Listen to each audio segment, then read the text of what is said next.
Good.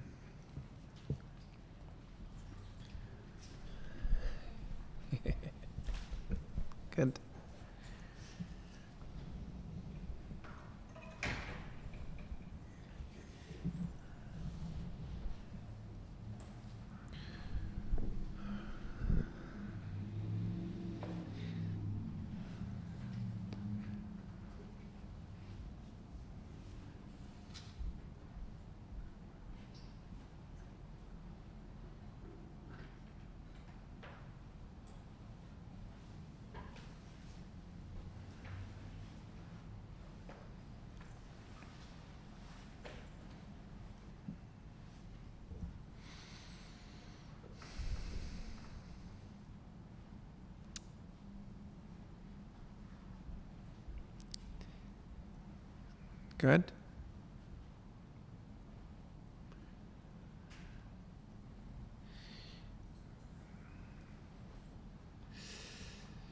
Where to start?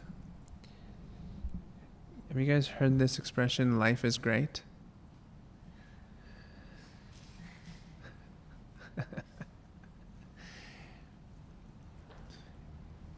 Would you agree or disagree? Agree. Why would you agree? And you don't even have to answer me, just contemplate that for a second. Why is life so great?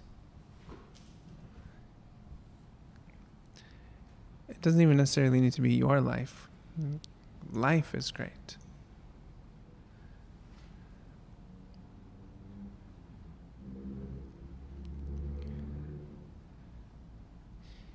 The reason why I say that life is great is because of my personal experience with life, which is continuously reinforcing that simple statement that life is actually really great. And like anything, this word great or greatness has a multitude of reasons. Life is great at showing us exactly what we need to see. Life is great at giving us avenues to learn. Life is great at giving us an opportunity to find grounding or footing on the path. Life is great at making you feel good. Life is incredibly great at giving you a challenge or two.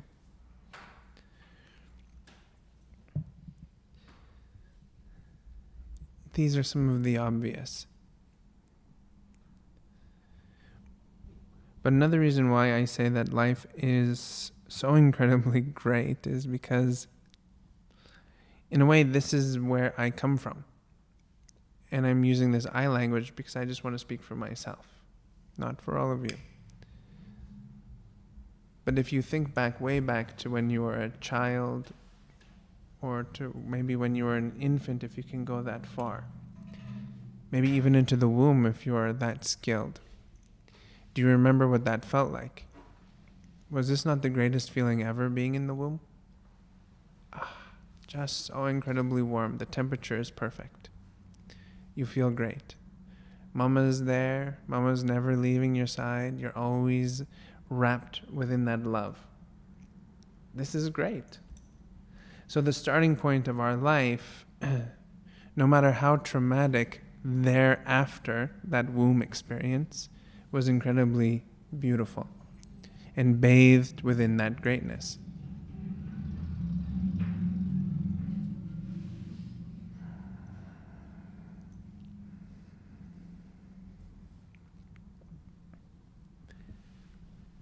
So what does the word even mean? What is so incredibly great about this life that you live?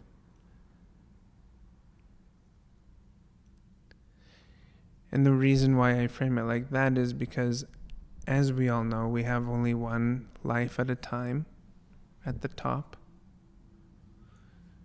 And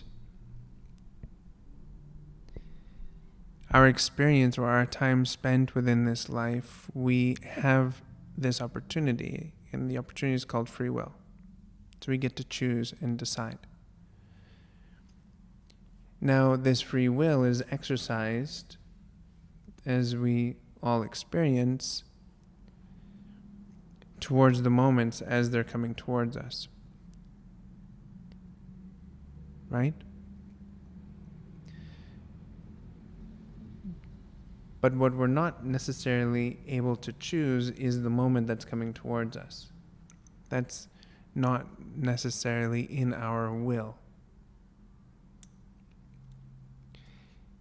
If you want to look at some pieces of philosophy, that which is coming towards you is based upon your past actions, has actually resulted in this particular combination of energy to be merging in front of you to give you this opportunity to exercise this will.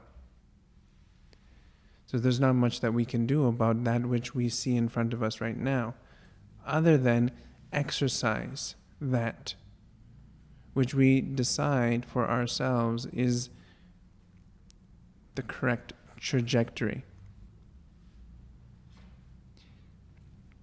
So now this all loops into the experience of greatness.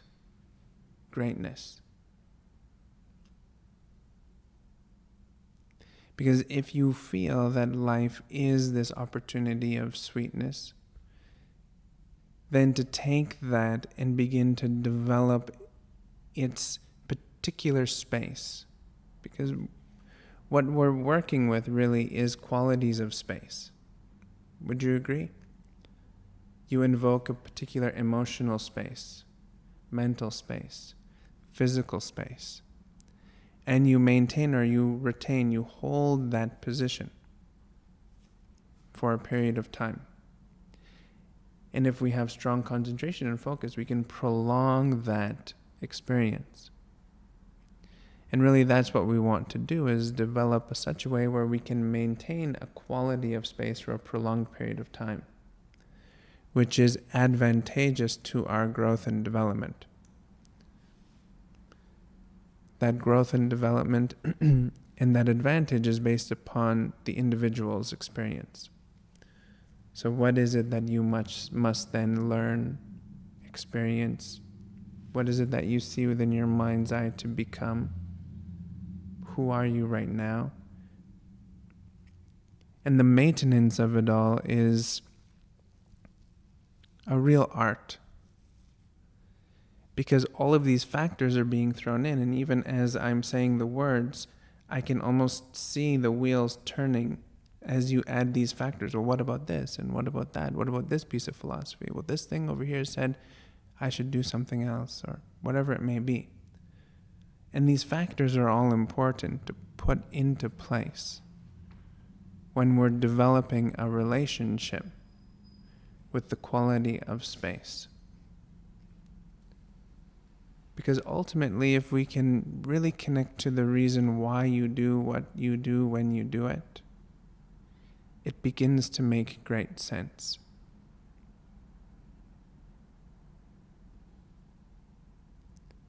What do you think about that?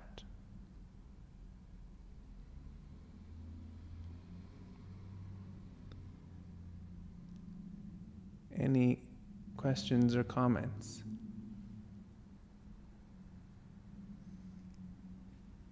Yes. Maybe hold 1 second and we'll just find so that everyone who is watching can hear it. Dun, dun, dun, dun. Mm-hmm.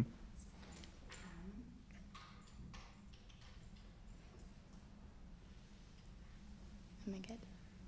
What do you do, or how do you work with, as a suggestion, when you find out that why you do what you do comes from somewhere that isn't healthy or isn't I don't know, not very honest? No longer conducive. Mm-hmm. Well, the short of it is then you can just decide not to do it any longer. So all of our patterns which we feel have expired, they're no longer serving us. And they can go from the most mundane to the highest rungs of our spiritual development. If they no longer serve us, then let's just move on. This is the first step. Moving on, deciding that that's it, finished. And the second step is sweet discipline.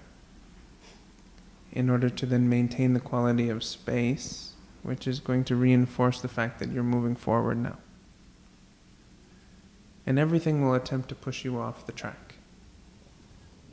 It's just the way that this great life is. My teacher in India, Tabby Joyce, he would see that you had a very strong posture. Perfect pose is there, and he would come and just nudge you, and on purpose attempt to knock you off balance. Or he would see that you wanted to talk to him, and he would just ignore you. You would go sit in his office to ask a question, and for some reason the question would just evaporate out of your mind. All for the simple fact that what was happening was resistance training. And the more steadfast you are with this sweet discipline to what is supporting you and that which you see within your mind's eye as being alignment, the stronger you get. And ideally, this resistance training happens within a safe environment first. So you get pushed around a little bit. This is the function of a good teacher like Patabi Joyce. He's pushing you around a little bit. And you get stronger. You don't want to be pushed around. You want to maintain that quality of space. So that then when you leave his shala, all of a sudden you have almost like a force field of protection walking around like that. Whole and complete inside there. It's very challenging to pierce all the way through because you've built up resistance. You're getting stronger. This goes for fasting, cleansing, any sort of practice you take on, you come face to face with that which you do not want to engage with. This is why life is so great. It teaches you right away. But now to recognize the greatness of your life, instead of being in despair of the fact that you see it as being challenging. There's no challenge there. It's no longer a challenge because you're already experiencing it. It's usually a challenge when it's resting in your mind as a possibility or an idea. You don't like it. That's the challenge. But when you're experiencing it, it's too late. It's already been done. The challenge is now complete. Does that make sense?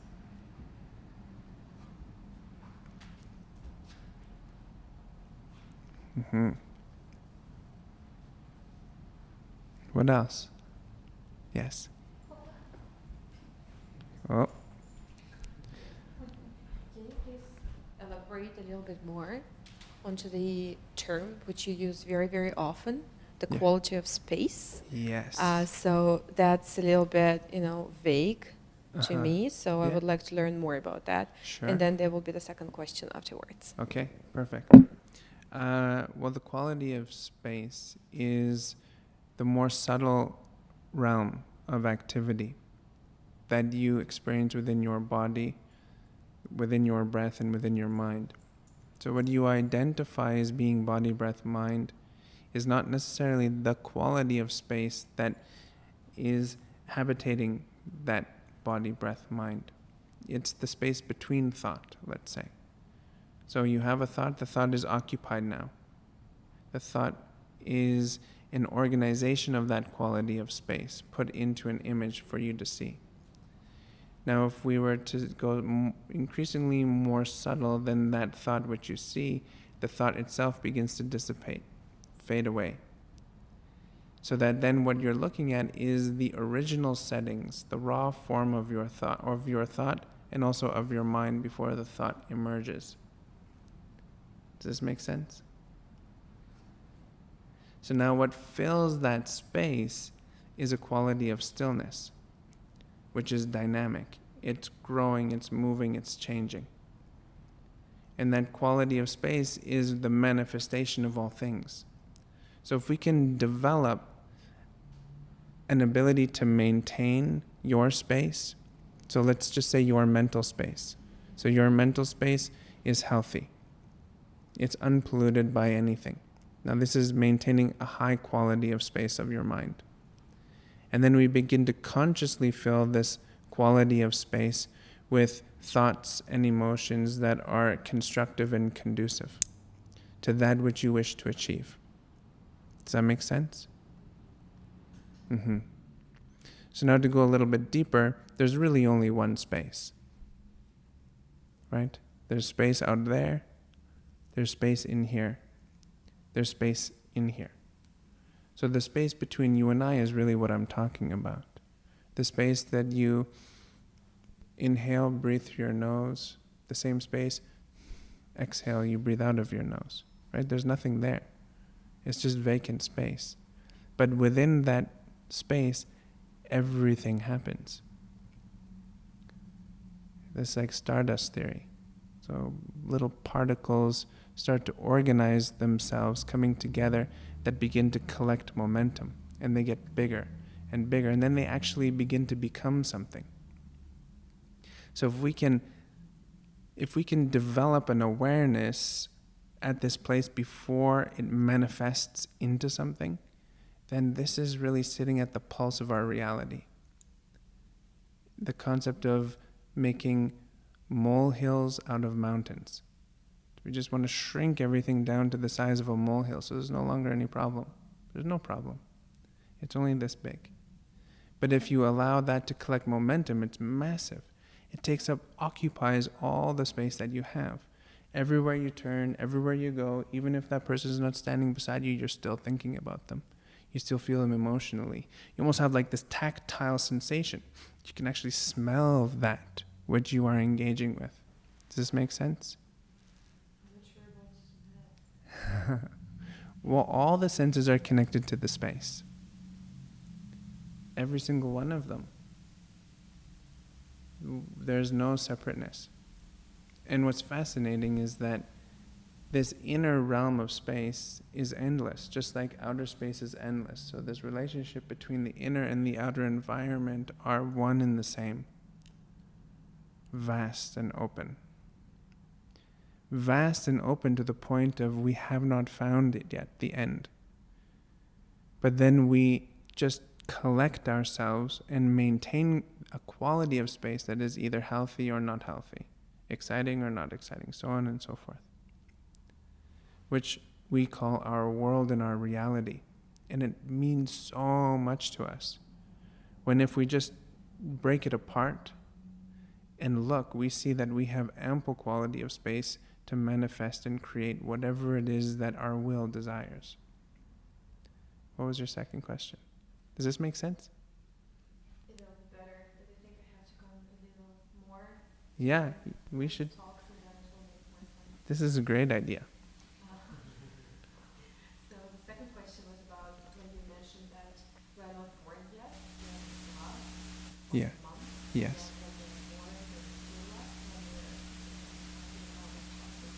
Mm-hmm.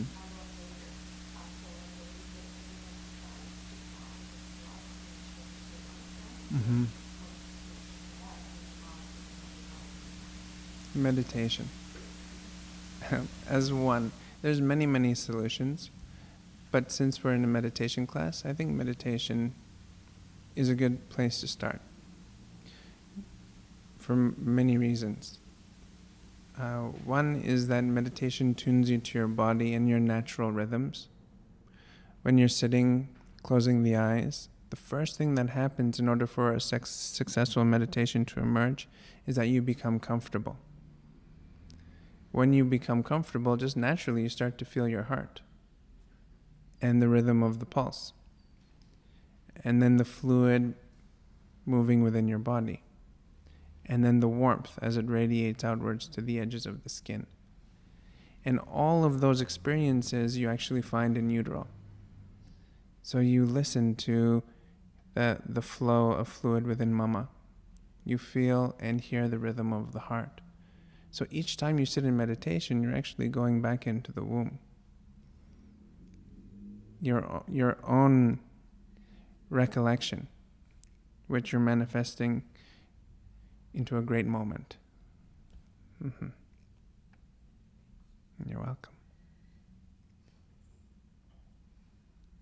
Any other questions about anything? So now you can start to see the importance of meditation when you frame it like that. Or if you want to just go into contemplation. They're two in one and the same thing, really. The importance to just recharge yourself. Sit. Relax. And no longer be occupied by the content within your mind. I mean, there's all these theories that we're meant to think all the time and that there's just a constant stream and flow of thinking. And I don't necessarily disagree. But what I disagree with is that the obsessiveness that we put upon our thought process. It doesn't need to be there. And the helplessness that comes along with it. I cannot stop my mind. This is a great theme in our society. Well, the truth of it is that you don't really need to stop your mind. If it's not designed to stop, if it's constantly in motion, then why even bother? But the reality is that there is a quality of space within our mind. And we are so intelligent. And we have an immense ability to direct our concentration. This is the genius of being human. So what I'm saying is that we do not need to stop the flow of our thought or our mind at all. But we must, if we want quiet, redirect our attention into the most subtle realm of our mind, into the most subtle realm of our thinking, so that you can just simply rely on the fact that you already know what you're going to say because you're saying it to yourself. You already know. You already know what your challenges are. You already know how blessed you are. You already know what your objectives and goals are. So now rely on the fact that you already know it, which means you can train yourself to no longer have that image which is distracting you. And instead surround yourself into a quality of space that is conducive for that which you're doing now. So if you feel that you want to do nothing but rest, this is what should occur. Nothing should happen but rest. If you want to focus and concentrate your mind on a single task, well then this is what should happen. You should be able to focus and concentrate your mind on a single task. And this all comes through relationship. You feel that your mind is the boss, but really it's just acting. It's acting boss because no one else has really taken on the job yet. And now that being said, if you attempt to tell your mind what to do, it's not going to listen to you for a single second. It will be very angry and probably do the absolute opposite. And why I know that is because if I attempt to force any one of you to do something which you do not necessarily want or you haven't been developed to do, you're just not going to do it. So your mind is a part of you and it has your characteristics. So of course, you must just simply treat your mind with the same amount of respect that you would then want from somebody else. So see how I'm actually speaking of the mind as being separate from you? Not actually who you are, but that which you're using to express. Just like this carpet I'm sitting on for comfort.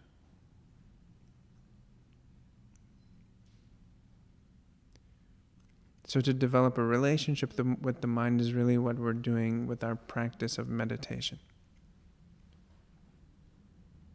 honing the skill to the point where we can just rest into a flow. So when it comes to developing a relationship with the mind, well, then we have to really survey the land. Each and every one of us should know exactly where the source of our thoughts are. Where do your thoughts come from? Can you pinpoint what corner of your mind it emerges? Can you sit at the bank of the river of thought and just watch it flow by? Or how about your emotion? So if we can do that, then we're actually sitting at the origin. And if you can find the origin, then we have a much better chance at developing this relationship. Because as the thought expresses itself across the landscape of the mind, it begins to change. Because we don't necessarily listen to that first thought, right? We see it and we either accept it or reject it or indifferent. But if we have not necessarily resolved that which is in your mind or within your life to resolve, it will just loop back again and again and again. So to catch the mind in its origin is to avoid the abstract expression that the mind takes on in order to get you to listen. And what's interesting is that the mind experience is non-local. There's a non-local, meaning that we have not yet scientifically been able to define where your mind is. Some of the most recent theories is that the mind exists outside of the body in a magnetic field directly around you. And that actually all of this is the experience of your mind, meaning the space between you and I. So this abstract manifestation is actually your life. You are thoughts looking at me. You are emotion looking at me. So my relationship with my mind is actually the relationship with my life. The relationship and the cultivation of the quality of space that I maintain is the quality of space between you and I, which is some of the base fibers which then orchestrate themselves to weave reality. Now that's a sophistication that you're a part of. Whether we like it or not, it actually happens. So to begin to take the sweetness of your gift and begin to apply it consciously is what the wisdom tradition has been speaking on for thousands of years, and what meditation has honed through absorption. Through absorption of your concentration into a single point within that space, so that everything else cancels out. This is considered to be samadhi. So meaning none of that which is the content of the mind is bothering that individual any longer. Now, if we could just scale it back into a normal functioning human being, not necessarily someone deep in samadhi, it's recognizing that you take and are a part of that which is occurring in front of you. It's this scary word called responsibility. Somewhere along the way, we must take on the responsibility of our own personal karmas, if you want to put it that way. Karma is a big topic. The West has taken to this karma thing really, really well. It's very interested in it. And it's a way of explaining life circumstance. So can we take responsibility for our particular life circumstance, our predicament? Not as a blame, but as a participant. You are participating in that. You cannot actually avoid the fact because you're doing it. The fact that you're in the room right now means that you're participating in this meditation class. So then how do you show up within this participation? That is the greatness of life. you get the opportunity again to choose how you show up and participate. Now, this is great. What's even more great is that we have variety. So you can choose to show up this way, you can choose to show up that way, you can do whatever you want. Now, the disclaimer that I would put forward is make sure that you enjoy it. Make sure that it stimulates you. Make sure that you have fun. And you can have fun doing anything. I mean, many people feel that this is a great challenge to sit and close their eyes. I've even heard as far as boring. But this is the most enthralling experience that I've ever had. Just close the eyes and sit. My favorite game growing up was called Stare at the Wall. I loved just staring at the wall. Because what would come to me was an array of sensations that I could not find anywhere else. Bliss. Such an immense amount of bliss. But the bliss had so many different levels. So the more I would actually concentrate, and let's not confuse this yogic concentration that I'm talking about from concentrating on a word. It was total body concentration. All senses concentrating on that one single point of observation. So the more I was able to concentrate and relax at the same time, the sensations would begin to change. Try it now. So this is a dynamic way of relaxing because you're still engaged. It's not going asleep or becoming unconscious. It's very, very conscious, but following that same pathway of deep rest.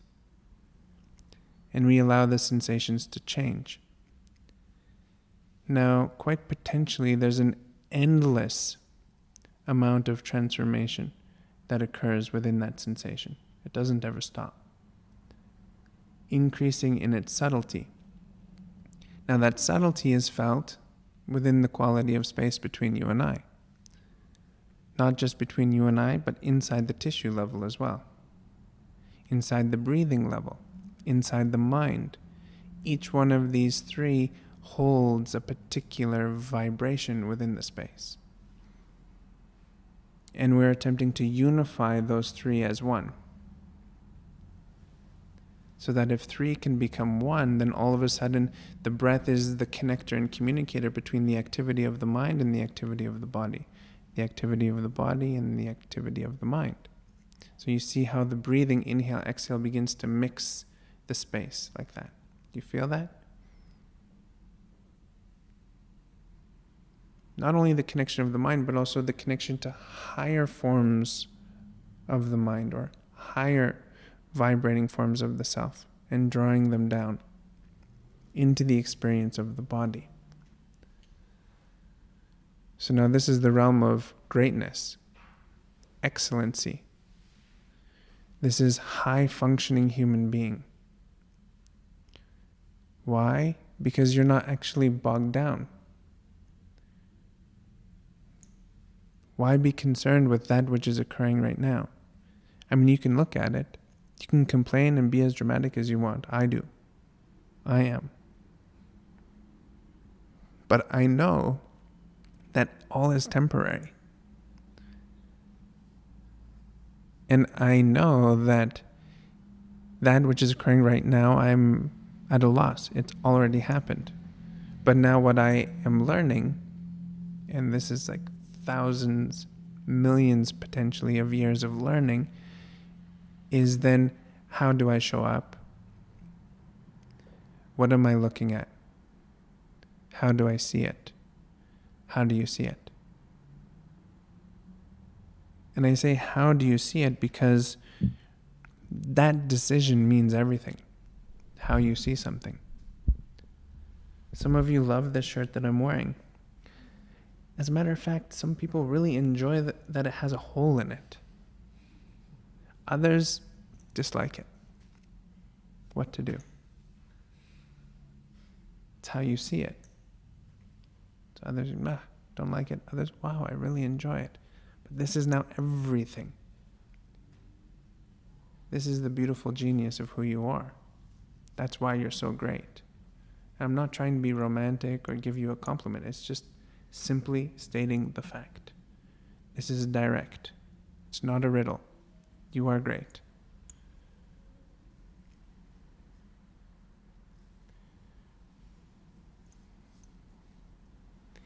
And some of you are like, no, I'm not. That's your free will. Kicking in. Deciding that, no, I'm not. But is that how you want to feel? And if you say yes, then great. But if you say no, then it's a simple fix. I've said this before, but I'm not sure that, I'm still developing an understanding of how complex it is to do this. This is a complex series of communication from your brain to your finger to do that. It's actually mind-boggling how complex it is. No more complex than saying, that's interesting. I just said that I'm not so great. Well, why is that? And then deciding that I think maybe I'm just going to be great for a while. Just make the decision. And then that's your finger going like this. Ding. And then when you make the decision again, the finger goes ding. And it's just going back and forth. So great. It's so great. Strange, right? That such a complex series of communication seems so easy because you've decided that it's easy. Someone actually taught you that it's easy. If you were never taught to walk, I bet you wouldn't. You'd be just crawling around. But somebody taught you. But maybe somebody didn't necessarily teach you that your mind is as pliable or as movable or as dexterous as your hand is, as your toes are. Some people, when they come to yoga, their toes are totally fused together and moves as one. It's impossible even to spread them out. But over a period of a short time, all of a sudden the toes are spread wide. And this is the same thing with your mind. Very tight, restricted, in a complex way of thinking, which you enjoy or not. And if it's not, then it's time to move on. That's just my simple suggestion.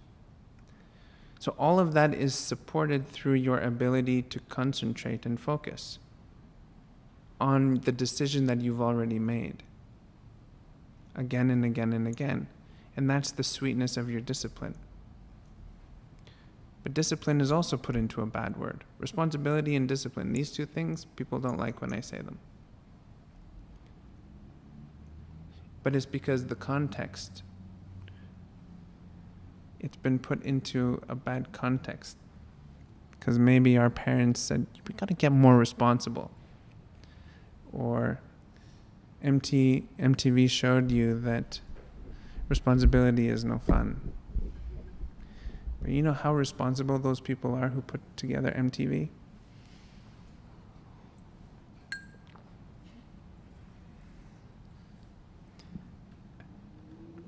What do you think about that?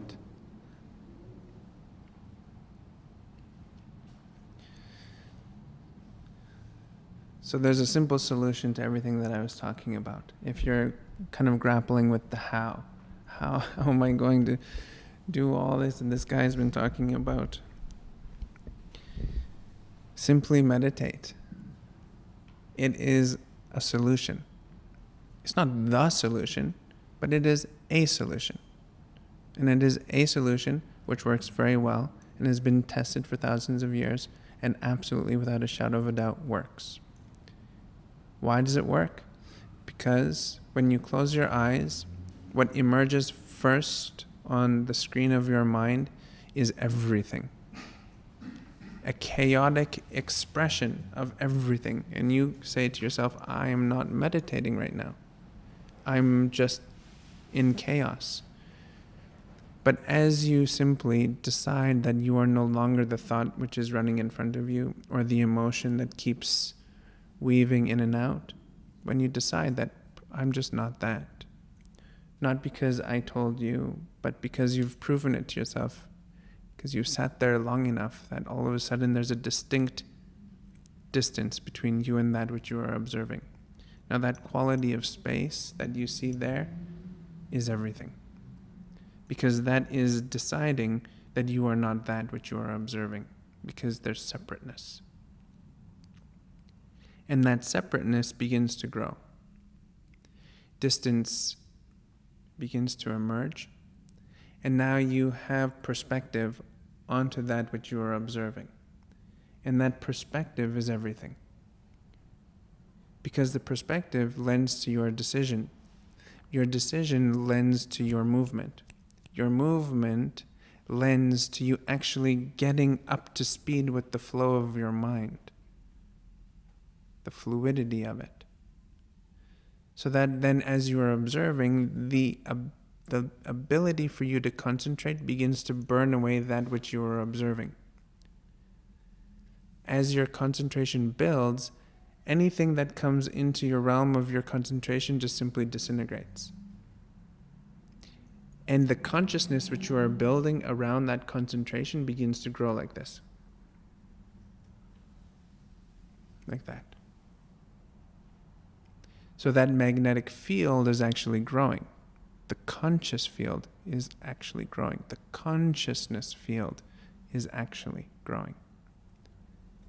It's resistance training. Just like Guruji pushed me around, I gave resistance, I got stronger so that my field became stronger. Your concentration gets stronger. This is your resistance. The gaze begins to wander, you just simply bring it back. The gaze wanders, you simply bring it back. Your gaze wanders, you simply bring it back. Connecting to the foundation of the experience of who you are. Well, what's a foundation? The foundation of who you are is your breathing. Without breath, there's no life. This is just that simple. Without breathing, there is no life. So one of the foundations to your life is inhale, exhale. Inhale, exhale. So you feel inhale, exhale. Inhale, exhale. Taking your attention away from the investment into the thought. Another foundation is your physical body. Without body, there's actually no life. So you ground yourself into the comfort sensations of your body. So now you're firmly grounded into your body and you have a rhythm, which is like a metronome, keeping time, which is then enabling you to take steps back and gain perspective. Begin to see your mind for what it is. You are no longer that. Who are you then? That's what you're finding out. Let's just say that you already know yourself perfectly. Do you not? You do. I'm sorry, but anyone who says, no, I do not know who I am, I'm going to tell you that you do. In the most loving and kind way. You actually do. Somewhere, I'm not sure where, we decided that we don't know. But you do know. You have to know. If you didn't know, then why are you here? You are the only one that knows really who you are. Now you may have denied yourself of some spaces within you, some areas, you've decided I'm not going there and I'm not going there. So maybe you're not knowing really those particular aspects of who you are. But the root of who you are, you already know. You are the closest.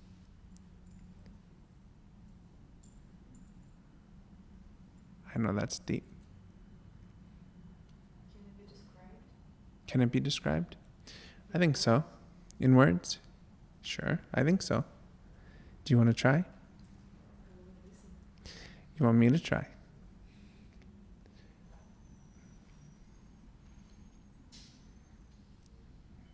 Ready?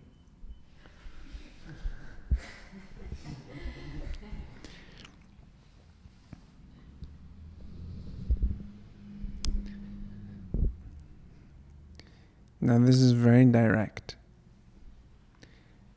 I am everything, and I am nothing, simultaneously occurring. Like that. Everything and nothing. That's who I am. At the same time. Now, seeing that this is not a riddle, what does that mean exactly? What does that mean?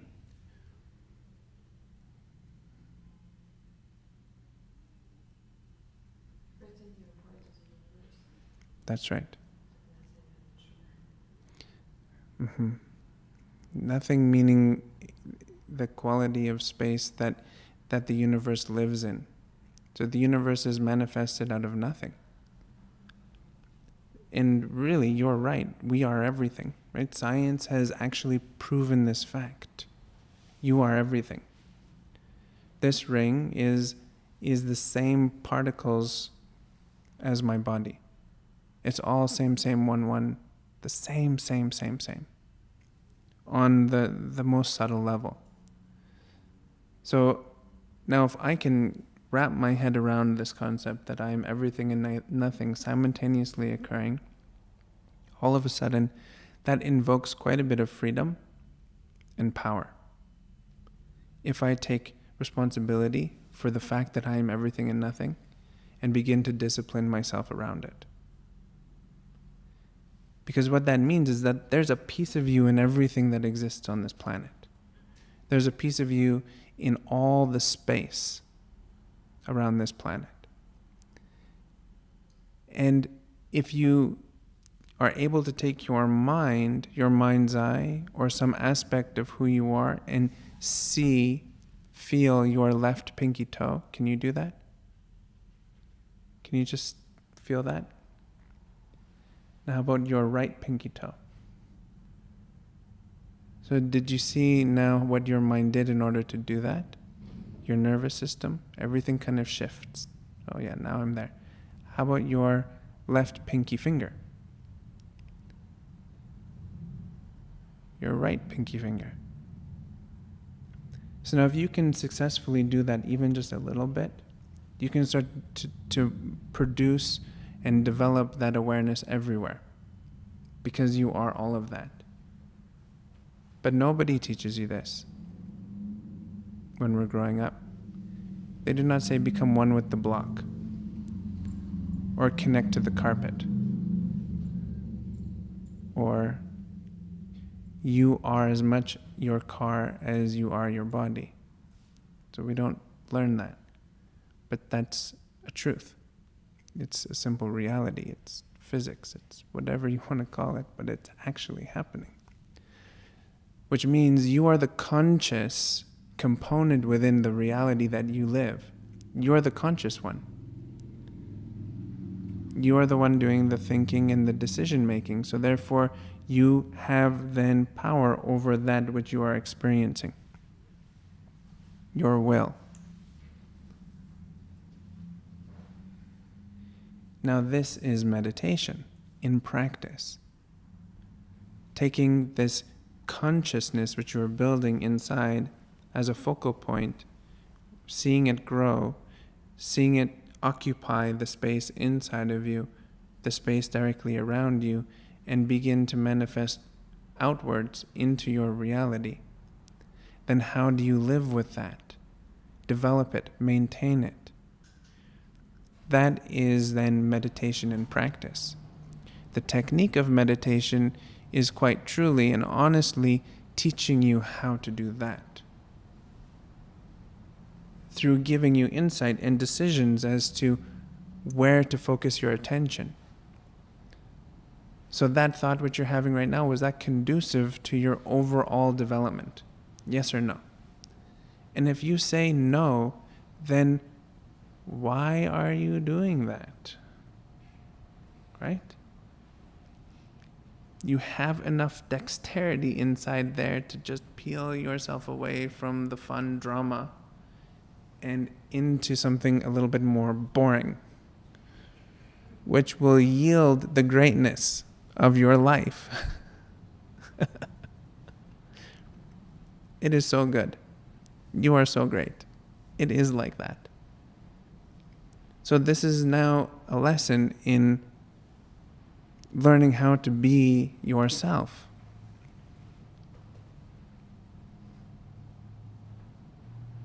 Good. Thank you very much. Please close your eyes.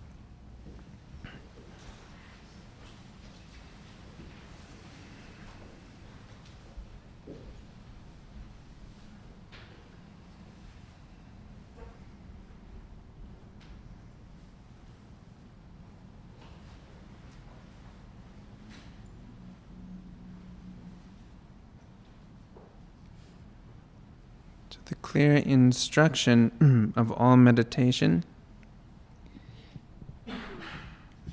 is to gain the ability to rest into a quality of space, of nothing.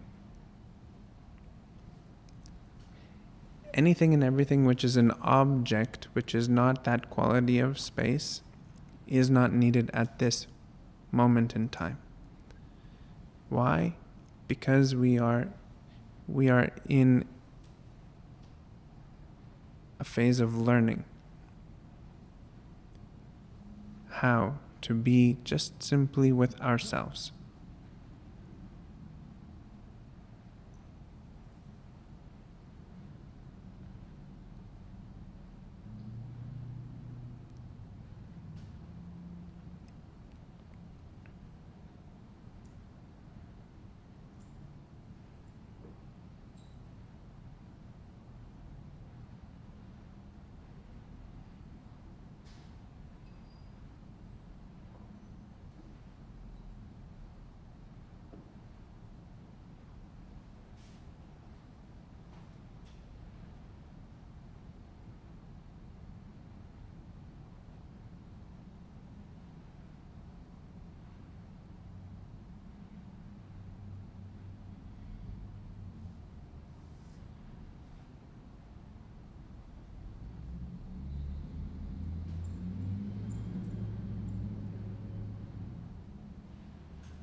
Keeping the eyes closed, bringing full deep breaths into the body.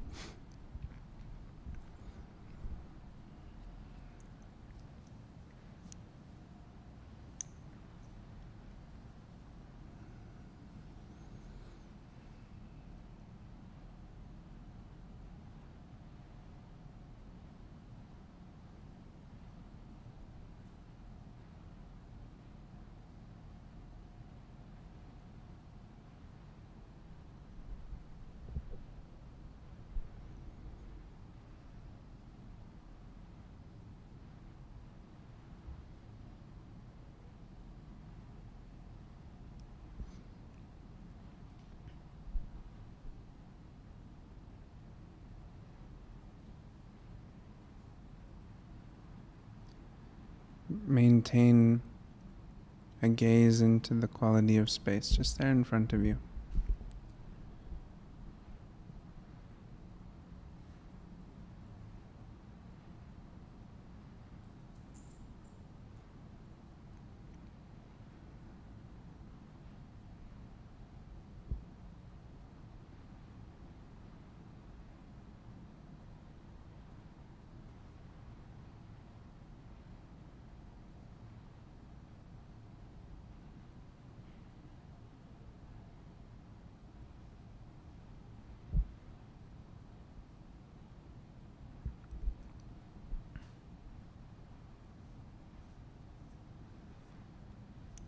Keeping the eyes closed, soften your gaze.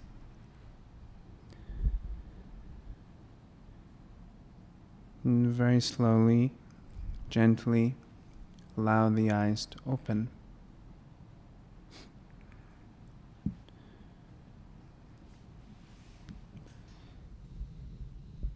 Now with the meditation practice, we can recognize a depth of our meditation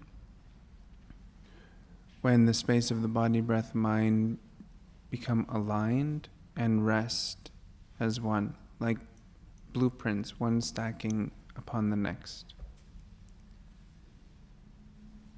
And now we further begin to develop the depths of our meditation when what we see in front of us is no longer disturbed.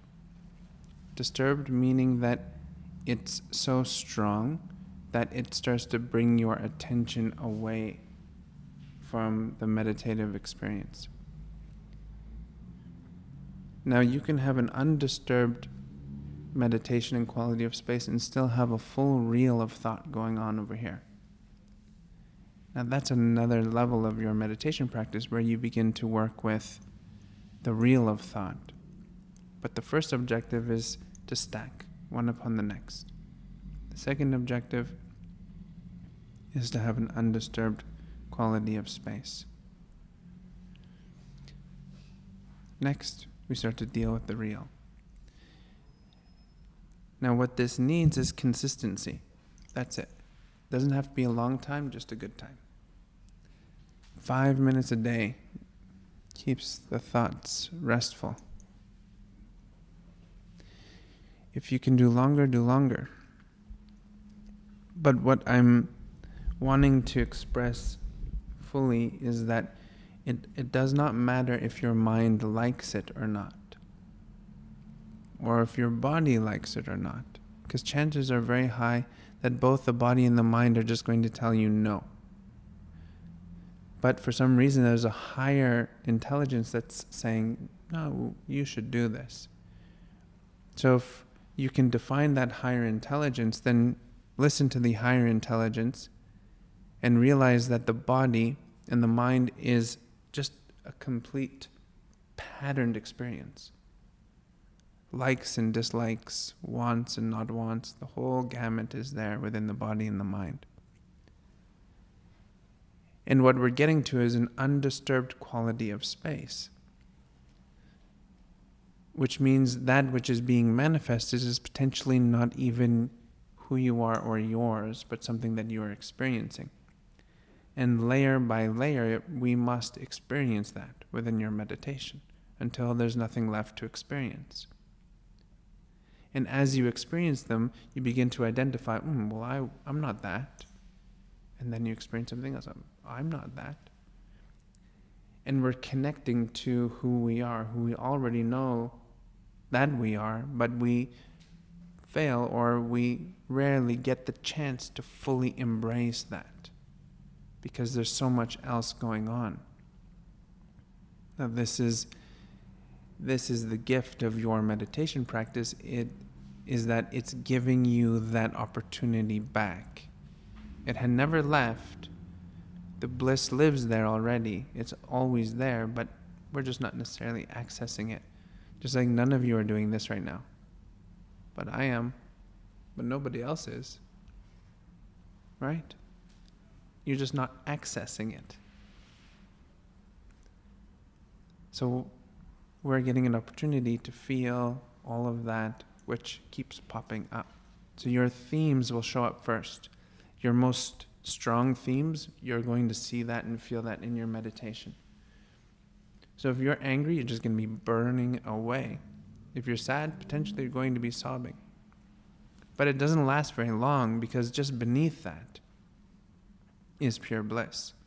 So when you're doing physical postures, you're really wringing out the body.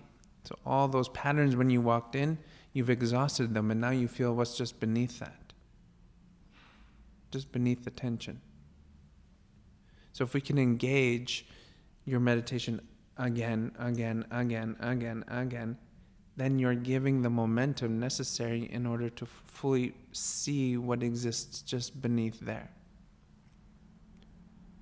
It's a meditation party, really, is what's happening.